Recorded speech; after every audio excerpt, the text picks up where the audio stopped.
Sa ngalan ng Ama at ng Anak at ng Espiritu Santo, Amen. pagpapala po ng ating Panginoong Kristo, ang pag-ibig ng Diyos Ama at ang pakikipagkaisa ng Espiritu Santo, nawa po ay sumainyong lahat. At sumaiyo rin. Mga kapatid, aminin po natin ang ating mga kasalanan at mga pagkukulang upang tayo po ay maging karapat-dapat na gumanap sa banal na pagdiriwang na ito. Inaamin ko sa makapangyarihan Diyos at sa inyo mga kapatid, na lubha ako nagkasala sa isip, sa salita, sa gawa, at sa aking pagkukulang. Kaya isinasamo ko sa mahal na Birheng Maria, sa lahat ng mga anghel at mga banal, at sa inyo mga kapatid, na ako'y ipanalangin sa Panginoong ating Diyos. Gawan po tayo ng makapangyarihan Diyos, patawarin po tayo sa ating mga kasalanan, patubayan po tayo sa buhay na walang hanggan. Amen. Panginoon, kaawaan mo kami. Panginoon, kaawaan mo kami. Kristo, kaawaan mo kami. Kristo, kaawaan mo kami. Panginoon, kaawaan mo kami. Panginoon, kaawaan mo kami. Manalangin po tayo. Ama naming makapangyarihan, iniutos mong magtiis kami ng kusang pagpapakasakit upang kagalingan ay aming makamit. Loobin mo pong kami ay makapagpigil sa pagkakasala upang kalooban namin makaganap sa iyong mga utos sa pamagitan ni Jesucristo kasama ng Espiritu Santo magpasawalang hanggan. Amen.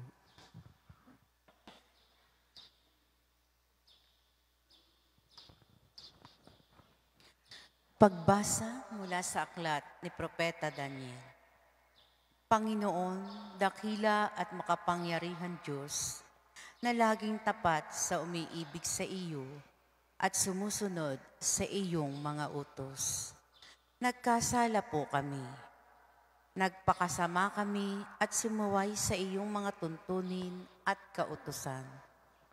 Hindi kami nakinig sa iyong mga propeta na nagpahayag sa aming mga hari, tagapamuno, magulang at sa buong bayan.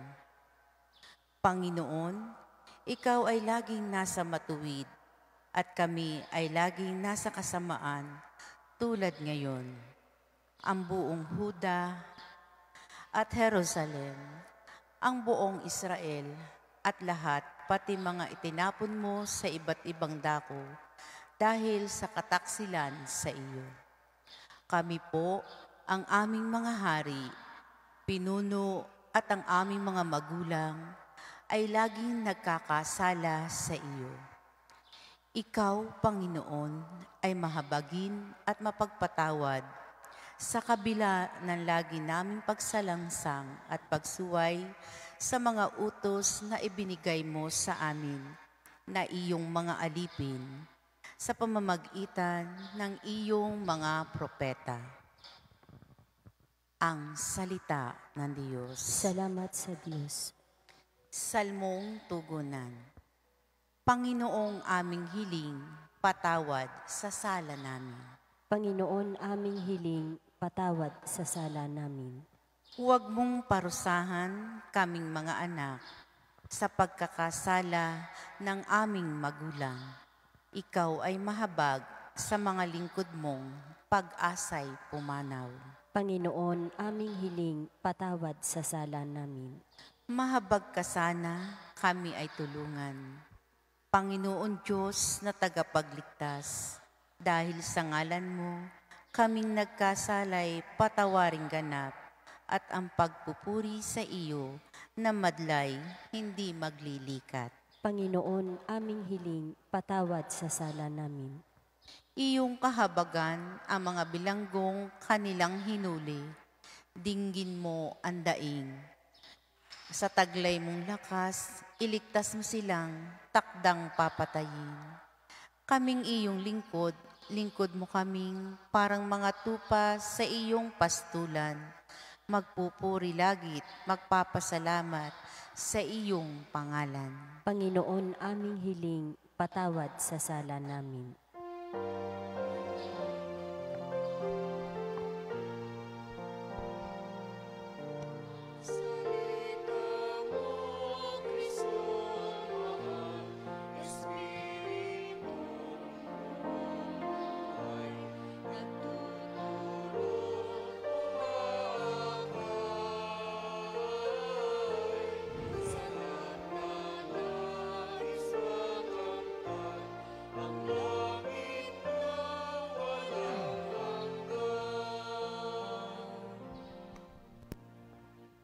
Sumaini po ang Panginoon. At sumaiyo rin. Mabuting balita ng Panginoon ayon kay San Lucas. Papuri sa iyo, Panginoon.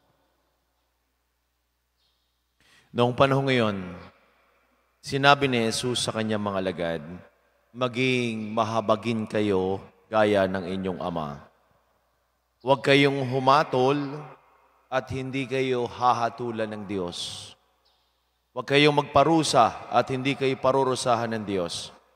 Magpatawad kayo sa inyong kapwa at patatawarin kayo ng Diyos.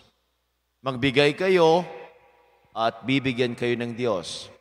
Gustong takal, siksik, liglig, at umaapaw pa ang ibibigay sa inyo. Sapagkat ang takalang ginagamit ninyo sa iba, ay siya ring gagamitin ng Diyos sa inyo. Minamahal ko mga kapatid, ang mabuting balita ng ating Panginoon. Pinupuri ka namin, Panginoong Hesukristo. Magandang umaga po sa ating lahat. Sa mga may birthday po ngayong araw na ito, happy birthday. Sa mga may wedding anniversary, congratulations po sa inyo. Ang atin pong ebanghelyo ay maikli, ngunit makatuturan. Maikli, ngunit makahulugan. Maikli, ngunit napakahirap gawin. Maikli, ngunit parang ang hirap isakatuparan. Ang mga bagay na hinihingi sa atin ng ating ebanghelyo, maging maawain kayo, huwag humatol, huwag magparusa, magpatawad kayo, magbigay kayo. Ito ho ang mga katangian na sa larangan ng ating buhay ay parang napaka-imposible kaagad na gawin. Hindi naman ho nangangahulugan na mahirap ay hindi na kayang gawin. Hindi naman ho nangangahulugan na mahirap ay hindi ko na ito isa sa katuparan. Doon sa isang libro ni Pope Francis, ang sinulat ho niya, titulo nito ay The Name of God is Mercy. Bakit kailangan nating maging maawain? Bakit kailangan nating maging mapagbigay? Bakit kailangan nating hindi tayo humatol? Sapagkat una't higit sa lahat, tayo ho ay naging recipient. Nakatanggap po tayo ng awa. Nakatanggap po tayo ng pagpapatawad. Nakatanggap po tayo ng blessings. Nakatanggap po tayo ng pangunawa. Nakatanggap po tayo ng habag. Kung tayo ho ay mga recipients, ano ang gagawin natin? Therefore, tayo naman ang magbibigay. Hindi ho sapat na tayo ay tanggap ng tanggap. Mahalaga din naman ho tayo as a giver. Magbibigay din tayo. Magbibigay tayo ng awa. Magbibigay tayo ng habag. Magbibigay tayo ng pangunawa. Sabi nga ho din ay pagiging mahabagin. Yung awa na ito. Sa mga salita natin, nababanggit, naaawa ako. Compassionate, merciful. At yun yung awa at habag, hindi ho natin ito pwedeng ihiwalay sa salitang pag-ibig. Sapagkat ito ho'y makakatangian ng Diyos. Ano ang sabi natin minsan? Ilalapit sa inyo. Ay kami kayo pupunta doon. Oo, punta kayo doon. Hindi kayo mapapahiya. Punta kayo doon, lapit kayo doon. Ikaw ay pagbibigyan. Hindi ka magdadalawang isip. Sapagkat napakabait ng tao ngayon. Nakamakipagbigay ng tao ngayon. Hindi mapanghusgan tao ngayon. Pero may mga tao din naman na pinagbabawalan tayo pumunta. Naku! Kahit makailang sabi ka diyan, walang mangyayari. Mapapahiya ka lamang. Kasarap ho ba nung pakaramdam na ikaw ay walang kaaway? Kasarap ho ba namang pakaramdam na ikaw din ba'y nagbibigay? Kasarap din naman ng pakaramdam na ang lahat ay iyong kabate. Ang pakasarap ng pakaramdam na bagamat may mga pula, bagamat may mga bagay na hindi nakikita sa iyo, ay sarap ng magandang relasyon. Ang inihingi sa atin, tayo tumanggap. Tayo rin ho ay giver. Alam tigito sa salitang pagpapatawad. Actually, madali pa ho ang magbigay eh. Sa pagbibigay, may kasabihan nga ho. You can give without loving, but you cannot love without giving. Maaring ikaw ay napilitan. Maaring ikaw ay, sige, manahimik ka na lamang, okay na yan. Pero may dagdag ho itong kasabihan. The gift without the giver is bare. Wala hong silbi ang regalo kung wala ang puso ng nagbigay ng regalo. Yun yung simpleng sa mag-asawa, sing-sing. Ano ba kalaga sa inyo ang sing-sing? Yan ay pag hindi suot ng inyong asawa, parang ikaw ay magtataka, bakit hindi sinusuot? Yun ay simpleng sing-sing. Parang ako yata ay hindi na mahal. Yung mga bagay na ibinigay sa inyo at hindi ninyo pinahalagahan. Simpleng damit. Parang hindi yata isinusuot. Parang ayaw yata. Parang tingin ni rejection ka agad. Bakit? Sapagkat, although may gift, may regalo, pero alin yung mahalaga? Yung nagbigay eh. At sa simpleng ito yung inyong pinapahalagahan. Madali pa minsan nga ang magbigay, pero pinakamahirap yung sinasabi ng ating Panginoong Jesus, ikaw ay magpatawad. Yan naman nasabi ko na rin. Yan naman laging paalala sa atin. Kung tayo tumanggap ng pagpapatawad, simula pa tayo nasimba. Simula pa nga ng misa, inaamin ko sa makapangyarihan Diyos. Pagkatapos sasabihin ng pare, ikawaan tayo na makapangyarihan Diyos, patawarin tayo sa ating mga kasalanan. Yun na po yun eh. Tapos sasabihin ko pa, Panginoon, kawaan mo kami. Sasagot din naman kayo ng malakas, Panginoon, kawaan mo kami. Although nandoon ang paghingi natin ng tawad. Pag kinakanta pa natin ng Ama namin, patawarin mo kami. Sa partiho ng banal na misa, ang dami hong salitang Panginoon, patawarin mo kami. Oo, nandiyan ang pagpapatawad ng Diyos sa atin. Pero ang usapan ay yun naman pagpapatawad na gagawin natin sa ating kapwa. To forgive is not to forget. Sapagkat, hindi naman ho pwedeng sabihin na kinalimutan ko na Ginoo. Hindi. Kahit ikaw siguro ay may Alzheimer, may amnesia, pag pinag-usapan ng kasalanan at kasalanan, maaalaala at maaalaala. Pag pinag-usapan ng utang, kahit may Alzheimer, alam niya kung magkano. Pag pinag-usapan ng nagawa ng masama, maalala at maalala. Kahit ikaw udad 80, ano sasabihin? Nakalimutan. Hindi ho makakalimutan. But the first step of forgiving is ito. Hindi natin ho hinahayaan na magkaroon ng lamat. Hindi ho natin pinapataas ang pader. Ang ginagawa ho natin ay tulay. Nang sa ganon, maganda ang ating ugnayan. May sakit, may pilat, hindi ho mawawala. Pero unti-unti ho tayo nagtatanim ng mga butil. Kahit alam ho natin ang lupa ay dry. That is forgiveness. Forgiveness is not to forget, but the beginning of process of a new relationship. Sabi sa ating Ebanghelyo, maging ganap kayo, gaya ng iyong Ama. Ano bang ibig sabihin ng ganap? What is the meaning of perfection? Perfection doesn't really mean that we need to become like God. Ibig sabihin, kapantay tayo ng Diyos. It is impossible for us to be like God.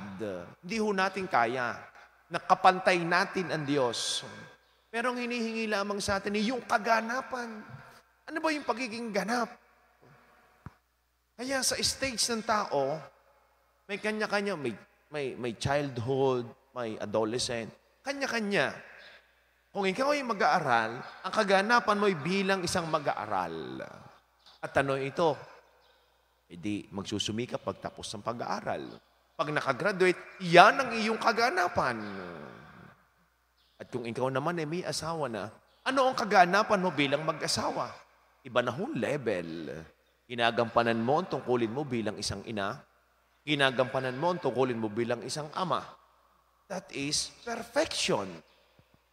Kung ikaw ay nagtatrabaho, ginagampanan mo ng maayos sa ngayong trabaho. That is perfection. Yan yung tinatawag na kaganapan. Pero sa ating mga Katoliko, may mas matindi pa ho dito.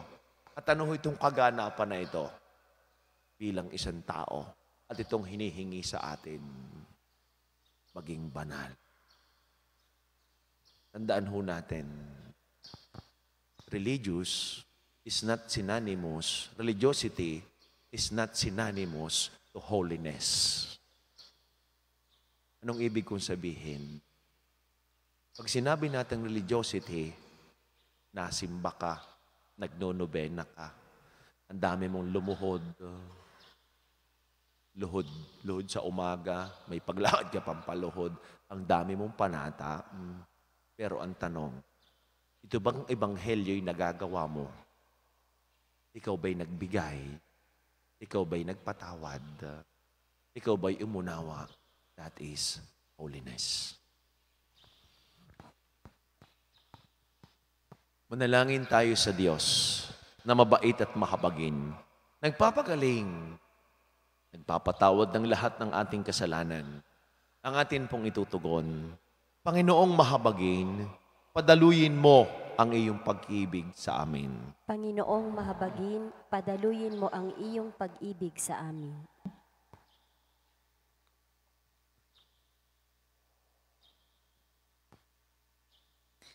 Ang simbahan, naway magpatupad ng kanyang tungkuling, magpagaling at magpatawad.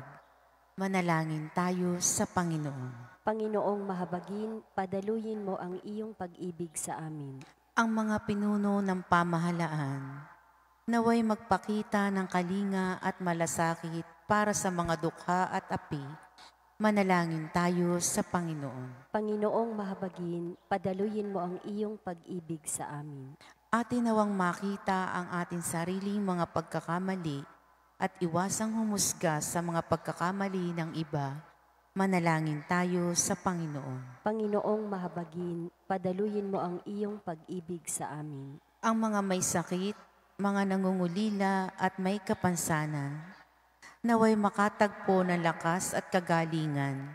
Manalangin tayo sa Panginoon. Panginoong mahabagin, padaluyin mo ang iyong pag-ibig sa amin. Ang mga yumaong mga mahal natin sa buhay at mga kaibigan, naway makatagpo ng kapanatagan at kaligayahan.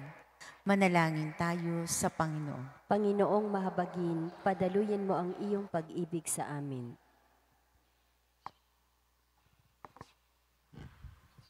Mawaing Ama, ang mga panalangin at kahilingang dinudulog po namin sa nagpapahayag ng aming mga pangailangan at pag-asa. Inihiling namin ang mga ito sa pamagitan ni Kristo na aming Panginoon. Amen.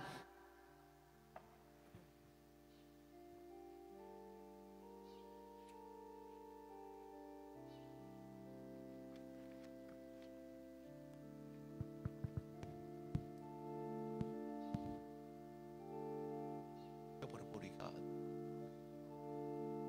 at gandahan loob na itong aming may alay. Mula sa lupat po ng kabanapay para magpagkain ng bibigay buhay. Kapuri-puri ang poong may kapal, ngayon at kailanman.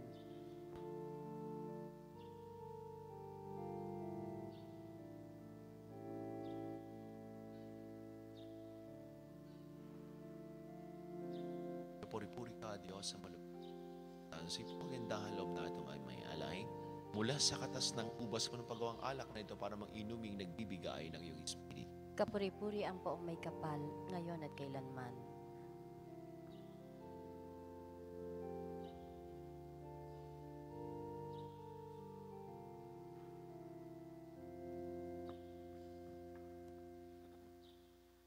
Manalangin po kayo mga kapatid upang ating paghahain ay kalugdan ng Diyos, amang makapangyarihan. Tanggapin nawa ng Panginoon itong paghahain sa iyong mga kamay, sa kapurihan at karangalan, sa ating kapakinabangan at sa buong sambayanan niyang banal. Ama naming lumikha, paunlakan mo ang aming pakiusap na kami ay lumaya sa pagkakasangkot sa masama. Na kami lumaya upang makapaghain kami ng paglilingkod sa pamagitan ni Jesucristo kasama ng Espiritu Santo magpasawalang hanggan. Amen. Sumaini po ang Panginoon. At iyo rin. Itaas sa Diyos ang inyong mga puso at diwa. Itinaas na namin sa Panginoon. Salamatan po natin ang ating Panginoon Diyos. Marapat na siya ay pasalamatan. Ama naming makapangyarihan, tunay nga po marapat na ikaw ay aming pasalamatan. Sa pamagitan ni Jesucristo na aming Panginoon, sa pagbabaka sakaling kami ay bubuti, isinugo mo sa Jesucristo pang pangunahan kami. Bilang pagsunod sa iyong atas na bigay, ipinahayag ng iyong anak ang iyong kalooban na ang mga api at tukhay kanyang damayan. Ngayon ay iyong inihahandog ang pagkakataong aming maisaloob, ang kanyang ganap at kusang paglilingkod upang sa iyo lagi kaming makasunod. Kaya, kaysa ng mga anghel na nagsisiawit ng papuri sa walang umpay sa kalangitan, kami po ay nagbubunyi sa iyong kadakilaan. Santo, Santo, Santo, Panginoong Diyos ng mga hukbo, napupuno ang langit at lupa ng kadakilaan mo. Osana sa kaitaasan. Pinagpala ang naparito sa ngalan ng Panginoon. Osana sa kaitaasan. Ama naming banal, ikaw po ang bukal ng tanang kabanalan. Kahit sa pamagitan ng iyong Espiritu, ang pong banal na mga kaloob na ito, upang para sa aming maging katawan at tugon ng aming Panginoong Jesucristo. Bago niya, pinagtihis ang kusang loob na maging handog, ginawa kanyang tinapay. Pinasalamatan kaniya, pinagati-hati niya yun. Iniabot sa kanyang mga alagad at sinabi, tanggapin ninyong lahat ito at kanin, ito ang aking katawan, nihahandog para sa inyo.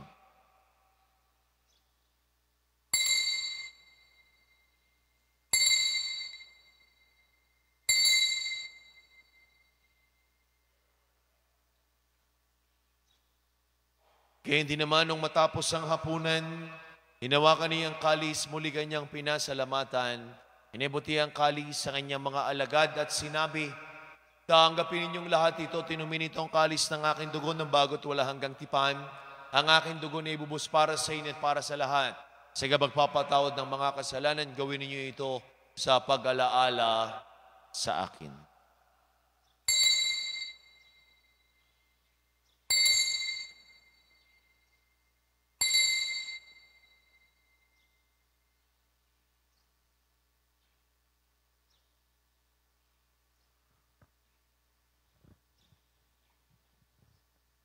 Ang misteryo ng ating pananampalataya. Si Kristo'y namatay, si Kristo'y nabuhay, si Kristo'y babalik sa wakas ng panahon. Ama, ginagawa po namin ngayon ang pag-alaala sa pagkamatay at muling pagkabuhay ng iyong anak. Kaya tinialay po namin sa iyong tinapay na nagbibigay buhay at ang kalis na nagkakaloob ng kaligtasan. Kami po ay nagpapasalamat dahil kami ay iyong minarapat at tumayo sa harap mo para maglingkod sa iyo. Sinasama po namin kami magkakasalo-salo sa katawan at tugon ni Kristo ay mabuklod sa pagkakaisa sa pamagitan ng Espiritu Santo. Ama, lingapin mo yung simbahang laganam sa buong daigdig. Puspusin mo kami sa iyong pag-ibig.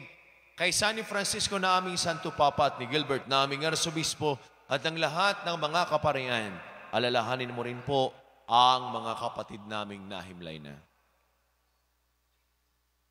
Nang may pag-asang sila'y muling mabubuhay, gayon din ang lahat ng mga pumanaw, kaawaan mo po sila patuloyin sa iyong kaliwanagan. Kaawaan mo po at pagindapatin kaming lahat na makasalo sa iyong buhay na walang wakas. Kaysa ng mahal na Birheng Maria, Ina ng Diyos, ni poong San Jose na ating din patron. Kaysa ng lahat ng mga apostol, San Jose Marelo, at ng lahat ng mga banal na namuhay dito sa daigdig ng kalugod-lugod sa iyo. May pagdiwang nawa po namin ang pagpupuri sa kararangal mo sa pamagitan ng iyong anak na aming Panginoong Heso Kristo.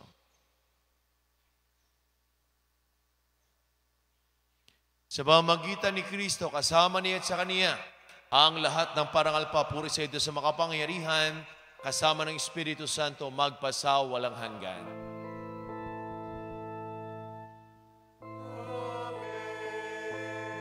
Amen. Amen.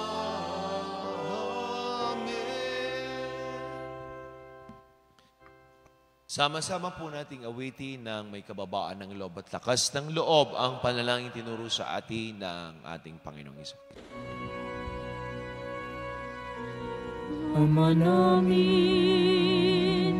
sumasalangit ka, sambahin ang ngalan mo,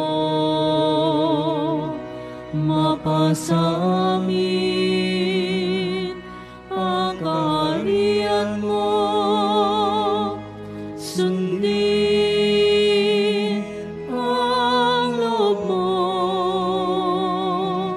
dito sa lupa para nang sa langit. Bigyan mo kami ngayon ang aming kakanin sa araw-araw. At patawarin mo kami sa aming mga sala para ng pagpapatawad namin sa nagkakasala sa amin. At huwag mo kaming ipahintulot sa tukso, at iadya mo kami sa lahat ng masama. Inihiling po namin kami adiya sa lahat ng masama, pagkalooban ng kapayapaan araw-araw, iligtas sa kasalanan, at ilayo sa lahat ng kapahamakan, samantalang aming pinananabigan ng dakilang araw ng pagpapahayag ng tagapagligtas naming si Heso Kristo. Sapagkat iyo ang kaharian at ang kapangyarihan at ang kapurihan magpakailanman. Amen. Panginoong Jesucristo, sinabi mo sa iyong mga apostol, kapayapaan ang iniiwan ko sa inyo. Ang aking kapayapaan ang ibinibigay ko sa inyo. Ngayon mo aming pananampalataya. At huwag po kami mga pagkakasala. Pagkalooban po kami ng kapayapaan at pagkakaisa. Ayon sa iyong kalooban, kasama ng Espiritu Santo, magpasaw walang hanggan. Amen. Kapayapaan po ng Panginoon lagi ng sumainyo. At sumaiyo rin. Bigayan po kayo ng kapayapaan sa bawat isa. Peace be with you po. Kordero ng Diyos na nag-aalis ng mga kasalanan na sanlibutan, maawa ka sa amin. Kordero ng Diyos na nag-aalis ng mga kasalanan na sanlibutan, maawa ka sa amin. Kordero ng Diyos na nag-aalis ng mga kasalanan na sanlibutan, ipagkaloob mo sa amin ang kapayapaan.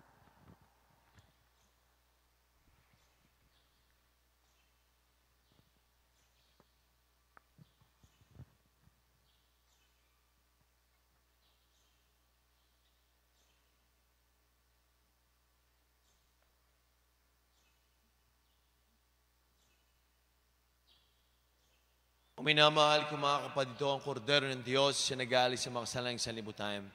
Palad po tayong lahat ng mga inaaniyan sa kaniyang banal na piging. Panginoon, hindi ako karapat-dapat na magpatuloy sa iyo, ngunit sa isang salita mo lamang ay gagaling na ako. Ang katawan ni Kristo. Amen.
Manalangin po tayo. Ama naming mapagmahal, ang aming pakakinabang ay siya nawang magdulot ng kapatawaran sa aming mga kasalanan. Upang kami makasalo sa ligaya sa kalangitan, sa pamagitan ni Jesucristo kasama ng Espiritu Santo magpasawalang hanggan. Amen. Sumayin niyo po ang Panginoon. At sumaiyo rin. Pagpalain po kayo, ingatan, gabayan, subaybayan, lingapin, kasama na po niyo mga mahal sa buhay at buong pamilya ng ating mapagmahal na Diyos. Sa ngalan ng Ama, ng Anak at ng Espiritu Santo. Amen. Ang may say na ialay ng taglay po ninyo ang pag-ibig ng Diyos. Salamat sa Diyos.